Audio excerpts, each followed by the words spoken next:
Seja bem-vindo ao Jornal Regional. O Dia Mundial da Hemofilia assinala-se hoje e alguns hospitais, segundo a Associação de Hemofílicos de Portugal, estão a reduzir a dosagem dos medicamentos, uma situação que está a deixá-los preocupados. A hemofilia é uma doença incapacitante que tem na base dois tipos de tratamento. Um para as situações em que o doente tem hemorragias, outro profilático, feito 2 ou 3 vezes por semana para prevenir as hemorragias e ter mais qualidade de vida. Agora, a Associação Portuguesa de Hemofilia alerta que os hospitais estão a reduzir a dosagem dos medicamentos e obrigar os doentes a deslocarem-se mais vezes para recolher a medicação. Uma situação grave para as pessoas que moram a vários quilómetros de distância dos hospitais. Outro problema com que se deparam estes doentes é a redução das dosagens dadas pelos hospitais. A Associação tomou conhecimento de casos em que se fazia uma determinada dosagem de determinado valor e essa dosagem foi reduzida por razões orçamentais, denunciou a Associação.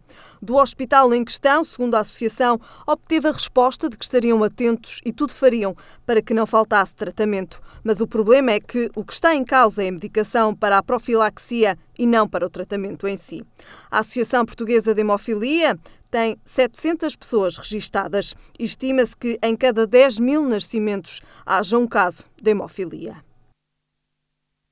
Um aluimento hoje na rua Aleixo Mota causou estragos no parque de estacionamento do Clube Fluvial Portuense. Estima-se que uma fuga de gás possa ser a explicação possível, não sabendo ainda se terá sido a responsável ou se a explicação possível.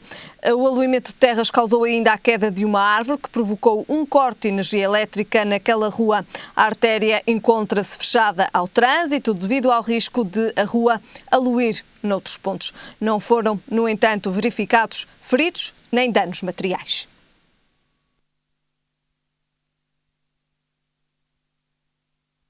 Cerca de 30 restaurantes da Associação de Restaurantes de Matosinhos aderiram ao movimento pela diabetes e, a partir de agora, vão ter pratos saudáveis aprovados pela Associação Protetora dos Diabéticos de Portugal. Para identificar os estabelecimentos aderentes, cada um deles tem um dístico na porta onde se pode ler Restaurante em Movimento pela Diabetes. À mesa de Matosinhos, a partir de agora, serve-se também comida para diabéticos. A emenda pode ser simples, uma sopa de berinjela, um peixe grelhado com pouco sal, entre outros alimentos confeccionados a pensar em quem tem que ter cuidados especiais com a saúde ou para os que querem prevenir uma doença que afeta grande parte da população portuguesa. Em Matosinhos aderiram 30 restaurantes e ao todo serão mais de 80 de norte a sul do país. Dotar os nossos restaurantes com a componente na emenda que permite aos doentes portadores da doença da diabetes e aos que não têm, mas que efetivamente queiram fazer uma prevenção, porque a medicina preventiva é efetivamente muito importante e muito mais barata que a curativa. Numa visão mais moderna do que é a restauração, nós possamos efetivamente contribuir decididamente para esta questão tão importante. A maior parte das pessoas não sabe que tem diabetes e as ideias pré-concebidas e os mitos associados acabam por criar um sério obstáculo ao tratamento e à prevenção. E esta é também uma iniciativa que tem por objetivo prevenir a diabetes.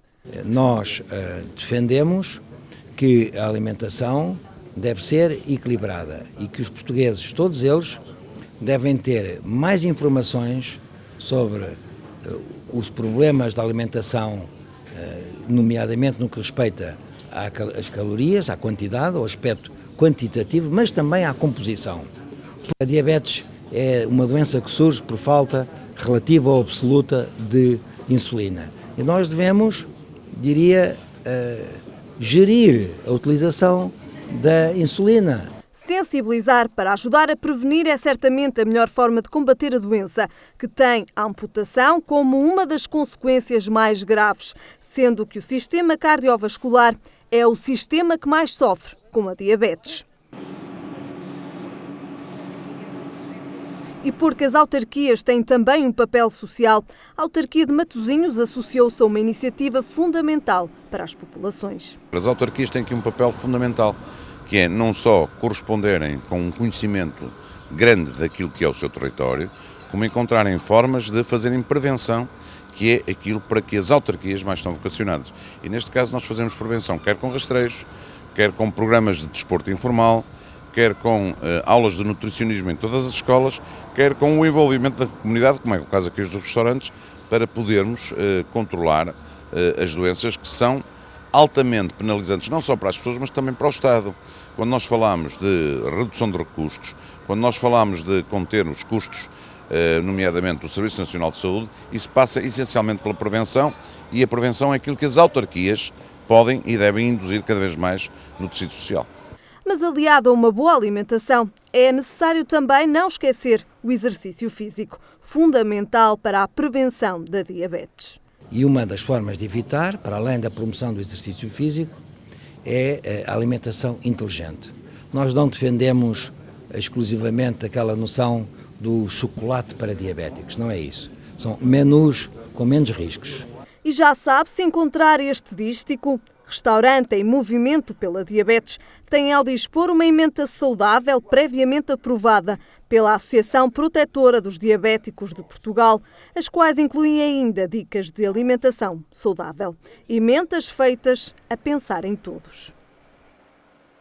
Ficamos agora com a síntese das notícias regionais. A Câmara do Porto possui ainda uma dívida no valor de 28 milhões de euros resultante das obras feitas na altura do Euro 2004. Nos estádios de futebol estão mais de 25% da dívida bancária total que a autarquia fechou em 2012. Contas feitas, o autarca refere que o equilíbrio financeiro se mantém e que a receita corrente caiu 6,8% e a receita fiscal de 2012 baixou quase 10% face ao ano anterior.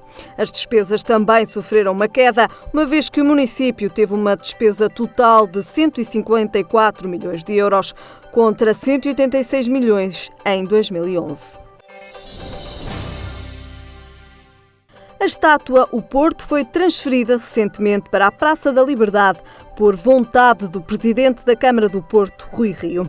O autarca afirmou que se tratou de um ato simbólico, mas tudo indica que a Direção Regional de Cultura do Norte não foi informada da transferência. A DRCN está a tratar de enviar um pedido de esclarecimento argumentando que deveria ter sido informada na medida em que a estátua se encontra dentro da área classificada como Património da Humanidade. A Ordem dos Arquitetos, assim como outros artistas, consideram ser um ato inacreditável, inqualificável e de uma arrogância enorme por parte do Rui Rio. O Centro Infantil Abrigo dos Pequeninos, no Porto, será encerrado pela Segurança Social no mês de julho. Os funcionários encarregados de educação mostram-se surpresos e indignados com esta decisão e acusam o Primeiro-Ministro de estar empenhado em destruir todos os apoios sociais que ainda vigoram. O Centro Infantil está titulado pela Segurança Social há 30 anos e pertence à Câmara do Porto, que, segundo uma encarregada de educação, já delineou uma providência cautelar contra o encerramento da instituição. O infantário, que se encontra numa zona de carência social, empenha-se em retirar crianças da rua para que possam crescer num ambiente saudável. Espera-se que as crianças sejam transferidas para um infantário colégio de Nossa Senhora da Esperança. O mais valioso instrumento de comunicação foi lembrado ontem, não só pela sua importância, mas também pelos cuidados que requer. Várias foram as iniciativas que ontem assinalaram o Dia Mundial da Voz. Se perguntarmos a alguém qual será o principal indicador que mais se aproxima da nossa identidade, talvez surgissem respostas como o nosso estilo, linguagem não verbal, forma de andar, mas o que merece mais destaque é a voz. Sim, essa que pode ser forte, tímida, grave ou aguda, marca a nossa identidade. É um instrumento básico na comunicação e deve, por isso, ser cuidada. A voz faz parte da identidade da pessoa. Nós temos tal como vestimos uma roupa, também temos uma identidade sonora. E essa identidade é muito importante. Ela tem um peso na comunicação muito elevado. Por exemplo, se nós virmos alguém muito bem vestido, extremamente apresentado, mas que quando começa a falar há qualquer coisa de errado, ou seja, há um ruído por trás da comunicação, de alguma forma distrai-nos do conteúdo. Portugal é o terceiro país da Europa com maior incidência do cancro da laringe. Rouquidão, pólipos, nódulos ou quistos podem ser falta de sinal de cuidado com a voz e por isso devemos ter em conta alguns conselhos. Sim, diria que todos os comportamentos que nós fazemos têm a ver com a voz, a alimentação inclusive.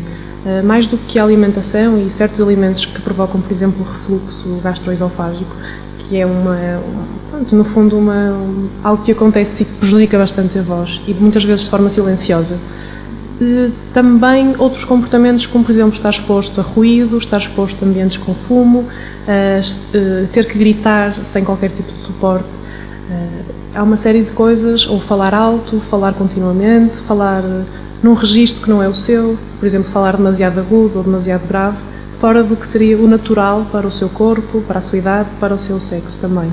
Um facto muito comum é o de que normalmente as pessoas com uma profissão ligada à voz são as que tendem a valorizar mais o seu instrumento vocal.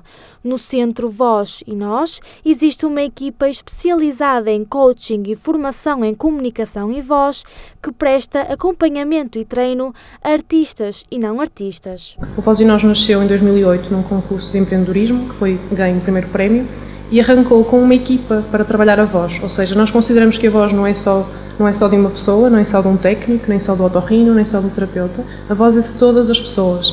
Então nós juntamos uma equipa de terapeutas da fala, professores de teatro, professores de canto e fisioterapeutas. Então qualquer pessoa dita normal pode melhorar as suas competências de comunicação e voz no nosso centro. A questão do coaching serviu precisamente no sentido de nos diferenciarmos de outras clínicas mais no sentido de tratamento, porque as pessoas que nós temos cá não estão doentes, não querem ser tratadas, querem ser apoiadas numa determinada tarefa muito específica. E o coaching é um conceito que já existe em Portugal há vários anos, que é muito implementado a nível de negócios, a nível de empresas, de equipas, mesmo a nível de live coaching, para ajudar as pessoas a atingir os seus objetivos. Neste dia 16 de abril, a voz é aquela que não deve ser esquecida, mas sim ouvida por todo o país. São várias as iniciativas que assinalam esta data, com rastreios gratuitos e acessíveis a toda a população, workshops e palestras. O Centro Voz e Nós não ficou indiferente a esta data e é uma das entidades responsáveis pelo evento, as várias facetas da voz humana que decorrerá no Museu de Aveiro. Apresentações, workshops e atuações musicais são apenas algumas das atividades que marcarão esta iniciativa. O nome maior do cinema mudo e a preto e branco nasceu a 16 de abril de 1889. Chaplin, como ficou conhecido, teria agora 124 anos se fosse vivo. Deixou ao mundo uma herança difícil de igualar. Numa longa ausência, o esquecimento é breve. Entre os primeiros frutos da aventura no mundo cinematográfico, o ator, diretor, produtor, humorista e comediante, um dos pais do cinema mudo, produziu e realizou filmes como O Garoto, Em Busca do Ouro, O Vagabundo, O Imigrante, O Circo. Desprezando o som e grande adepto dos movimentos, o sucesso dos seus filmes originou uma tradução para diversos idiomas, como francês, alemão, espanhol, português. Porém, a Alemanha não achou muita piada a este grande êxito de Carlitos, o Vagabundo, já que se apresentava como um grande crítico da repressão, da ditadura e ao sistema autoritário que vigorava na Alemanha nazi. Com bengala entre as mãos, bigode hitleriano, postiço, fato, chapéu e pintado a preto e branco, este foi o maior ícone da chamada Era do Ouro no cinema dos Estados Unidos. Tinha coragem em abordar os assuntos que temia e assim minimizava o caos traduzido pela guerra, substituindo pela comédia, distração e muitas gargalhadas. Ainda não sabe de quem se está a falar? Bem, expliquemos melhor então. Há 36 anos, a maior referência do cinema quase extinguiu a sétima arte, uma autêntica lenda em vida e na morte. Charles Chaplin, como assim é conhecido, se ainda hoje nos pudesse contemplar com os seus eficientes trabalhos, completava 124 anos. Charlotte não foi apenas grande, foi gigantesco e, por isso, os seus ofícios foram bastante conhecidos e agora relembrados.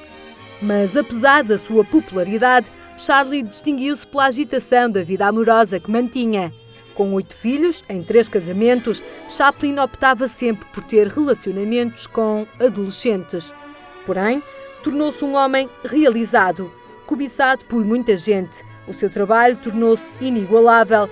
Muitas mulheres o desejavam conquistar, quer pela sua fama e glória, quer pelo seu caráter. Apesar de não ser apologista de representação falada, como grande artista que apresentava ser, adaptou-se e lançou prestigiosas obras como O Grande Ditador, Tempos Modernos e Luzes da Ribalta. Pode-se assim dizer que a persistência é o caminho do êxito. Charles sempre conseguiu transmitir as mensagens que pretendia pela grande tela. Fácil de identificar, não foi? A verdade é que não há ninguém que não reconheça um traço deste nosso clássico e talentoso antepassado. Nasceu no dia 16 de abril de 1889. Esta data cabe a cada um de nós recordar este cineasta, não só pela simbologia que representava, mas pelos momentos de risadas que nos proporcionou. Um dia sem rir é um dia desperdiçado, disse um dia o nome imortal da sétima arte, Chaplin. E depois desta breve recordação de Charlie Chaplin, passamos agora ao nosso comentário no Jornal Regional. Comigo tenho César Oliveira. César, boa tarde, obrigado mais uma vez pela sua presença. Começamos precisamente pela reunião que decorreu hoje de manhã entre o Primeiro-Ministro e o líder do maior partido da oposição, que estiveram reunidos hoje pela manhã. O encontro durou 1h30, mas nada aponta para que tenha havido acordo. Olha, eu entendo que estes encontros são saudáveis, não é? Em democracia, o diálogo com as oposições é sempre saudável. Entretanto, previa-se que pudesse ser inconsequente, porque as posições que são assumidas pelo Partido Socialista e pelo Governo redundavam um pouco naquilo que foi o resultado desta reunião.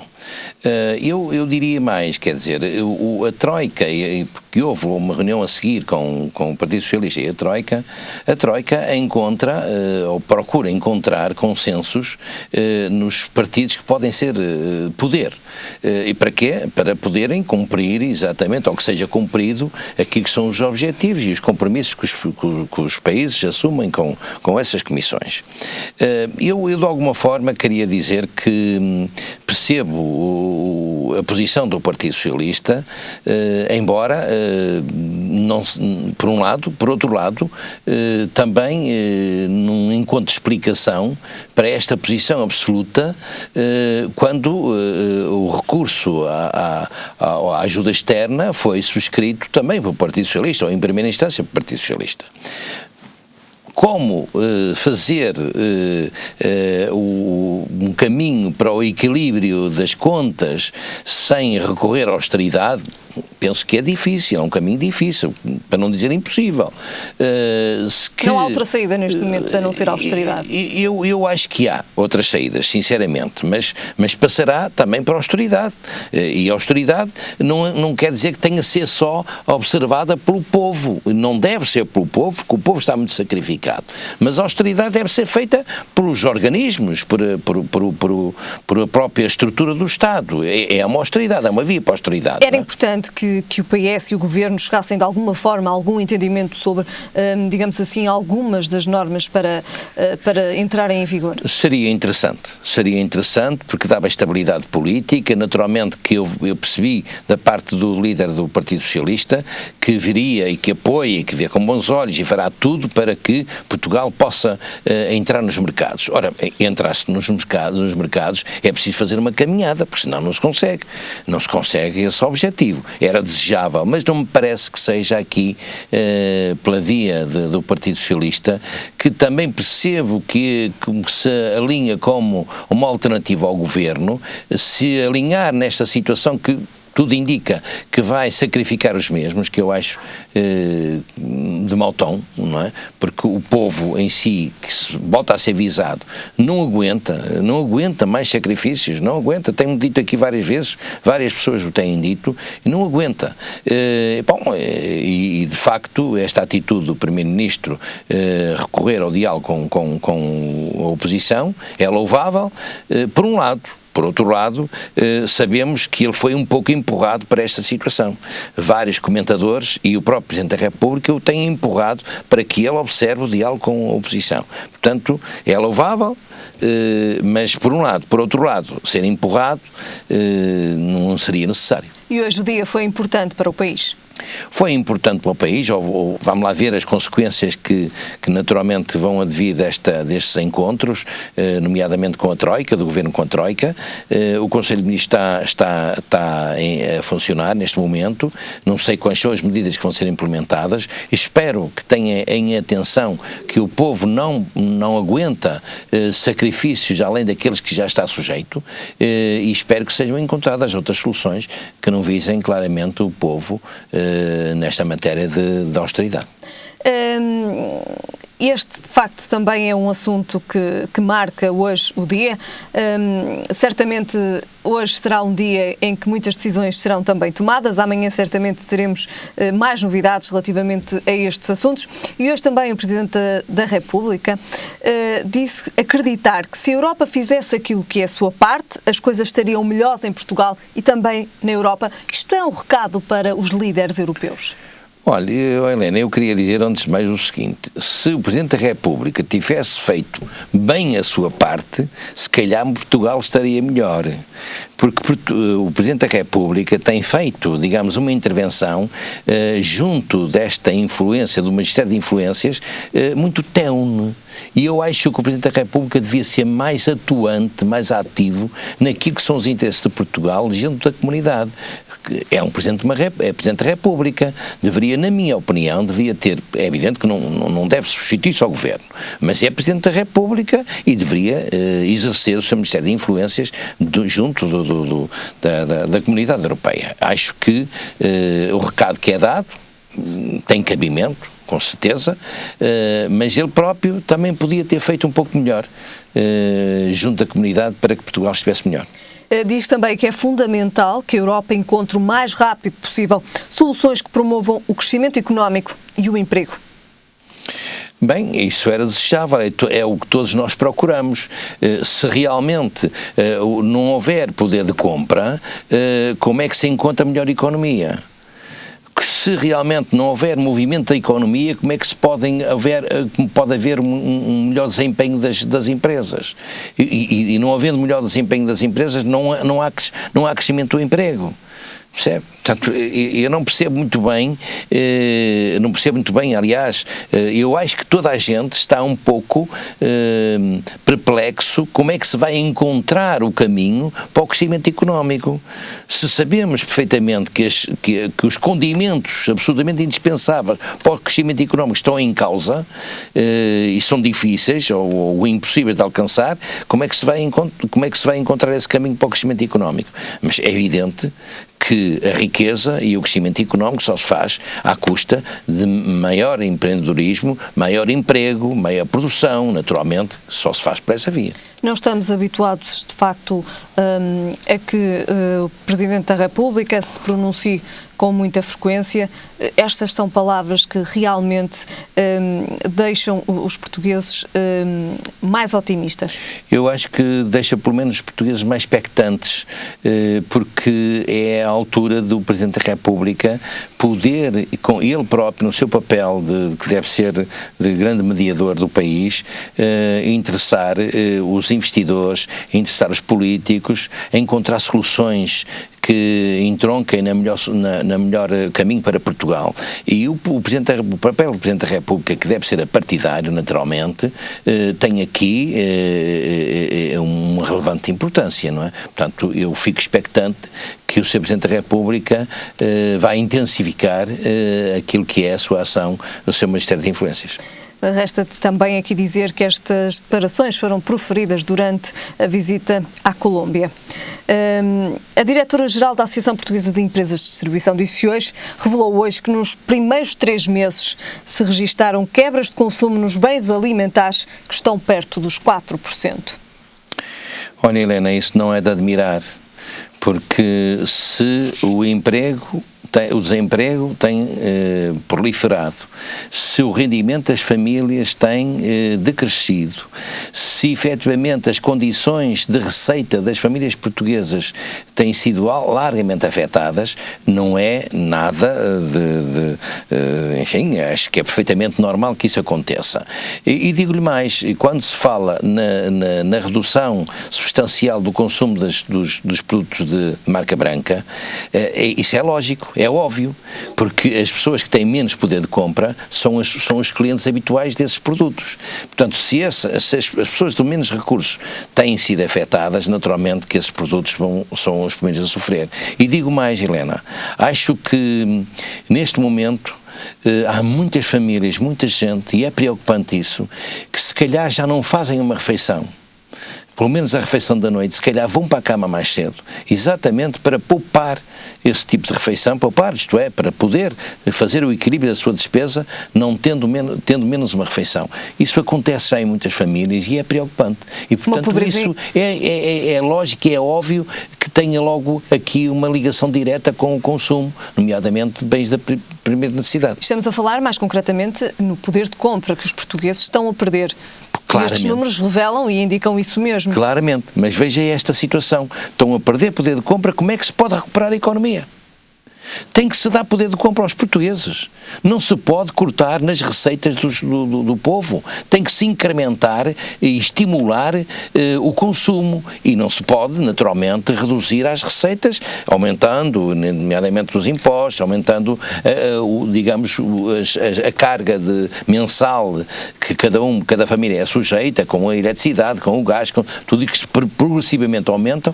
E não se pode, porque senão retira-se capacidade de compra. No entanto, isto pode também fazer parte de um plano de contenção das famílias portuguesas que cada vez mais certamente estarão preocupadas com novas medidas de austeridade que poderão ainda em 2013 entrar em vigor. Olha, eu direi que as famílias portuguesas não têm outra hipótese.